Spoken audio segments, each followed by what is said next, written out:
আমরা দৃঢ়ভাবে আশা করি যে বাংলাদেশের গত ১৭ বছরের যে অপেক্ষা, যে একটি সুষ্ঠু অবাধ নিরপেক্ষ নির্বাচনের মাধ্যমে জনগণের সরকার প্রতিষ্ঠা, সেই জনগণের সরকার প্রতিষ্ঠার মাধ্যমে আমরা এমন একটি সরকার গঠন করতে চাই যে সরকার বাংলাদেশের জনগণের প্রতিনিধিত্ব করবে, যেখানে কোনো রাজনৈতিক প্রতিহিংসা থাকবে না।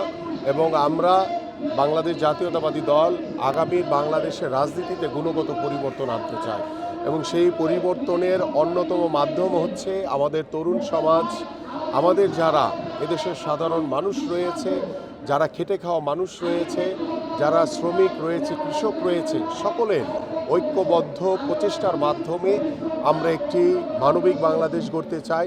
এবং আমরা এমন একটি বাংলাদেশ গড়তে চাই যে বাংলাদেশে ভবিষ্যতে যাতে কোনো মায়ের বুক খালি না হয়, কোনো স্ত্রী তার স্বামীকে না হারায়, এবং কোনো রাজনৈতিক প্রতিহিংসার জন্য আমরা কোনো রক্ত দেখতে চাই না।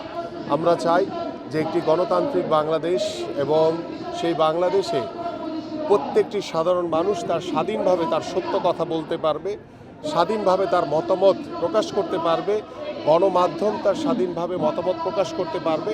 সেই মতামত প্রকাশের জন্য কারো উপরে কোনো মামলা হামলা, কোনো জুলুম নির্যাতন করা হবে না। এবং গত ১৭ বছর ওই স্বৈরাচার সরকার বাংলাদেশের বিরোধী দলের উপরে, বিরোধী মতের উপরে সবসময় দমন, নিপীড়ন, নির্যাতন চালিয়েছে।